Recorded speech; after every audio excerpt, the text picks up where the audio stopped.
Chapter 2, Land, Soil, Water, Natural Vegetation and Wildlife.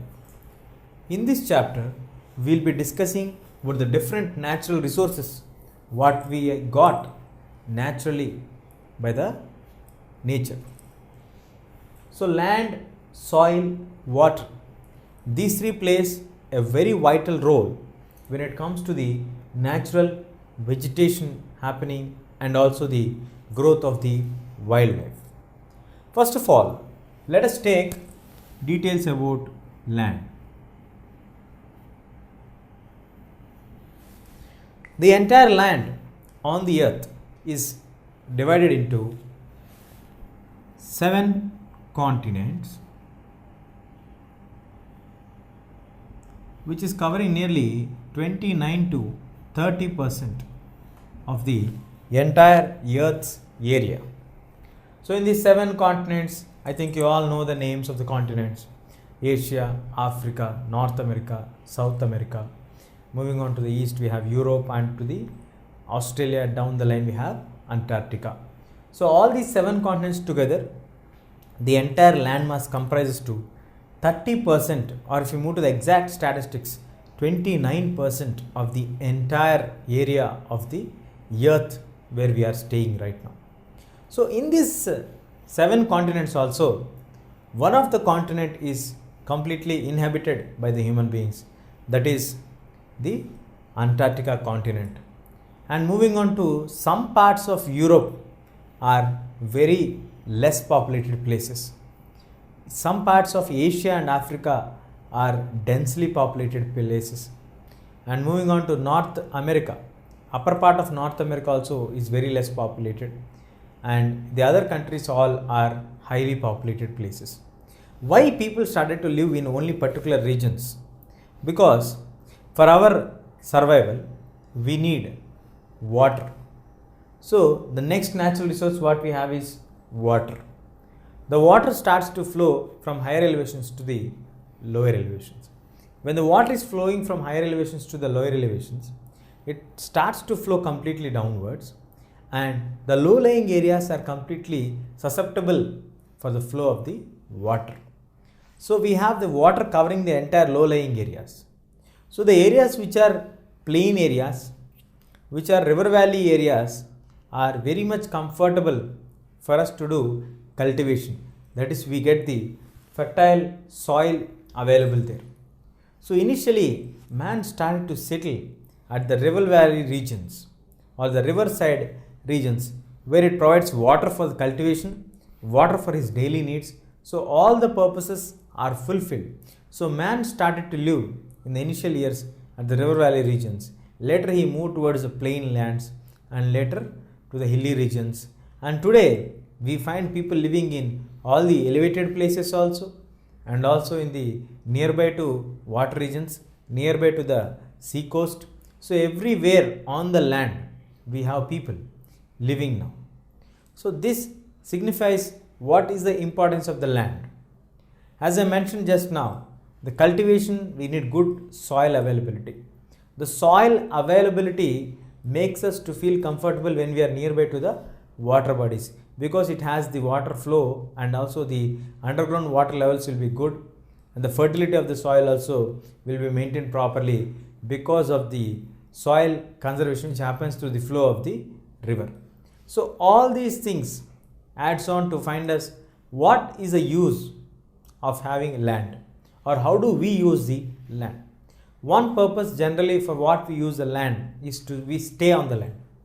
We can't stay in the air, we can't stay in the water. So we have to stay on the land itself.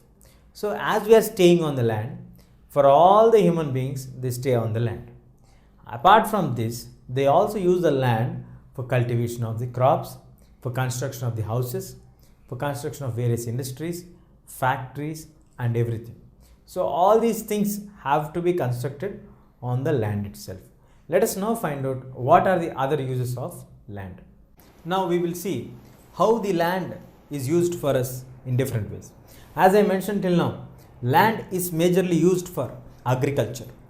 When we are doing cultivation of the crops, we do the cultivation of the crops by tilling the soil.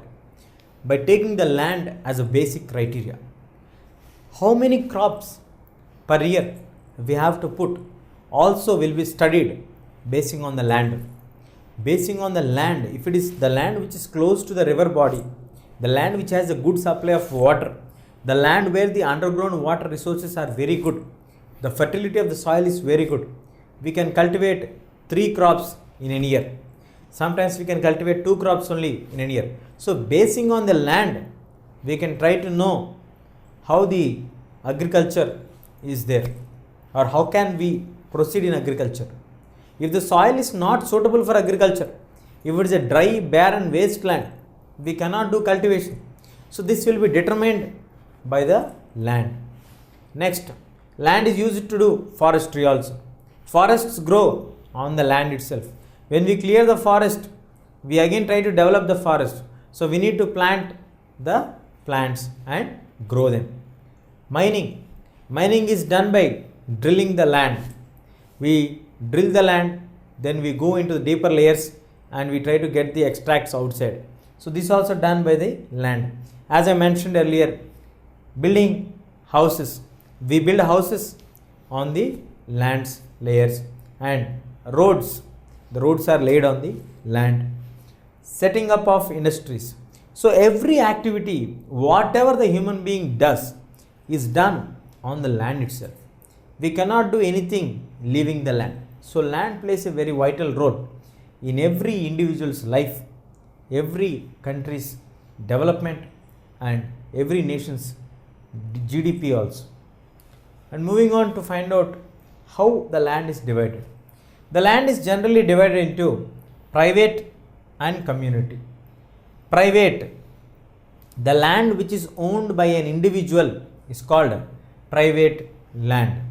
The land which is owned by a community is called community land. How can a land be owned by an individual? Yes, for example, if your father owns a house or a property or a piece of land, a few hectares of land, cultivatable land, so that is called private property. As your father is the owner of that particular piece of land, this property belongs to himself. That is why he is called a private property or private lands. If we have a public parks, then we have the railway stations, bus stands, all these things come under community lands. So on these lands, we can grow the crop, we can use for medicinal herbs, we can develop the park region, we can make it as a function hall, we can use it for various purposes, because it is not any individual's property. It is the property of a group of people, the society who is living there. That's why it is called a community land. Land is divided into 2 parts: private land, which is owned by an individual; community land, which is owned by the society of that particular region or particular village or particular mandal, district, however it is. So here there will not be a common owner. Here we have a individual owner who owns that property. Here we have various other people together coming, or communities heading up, or the Jila Parishad administration taking care of that one. So no individual owner will be there for the community property or common properties.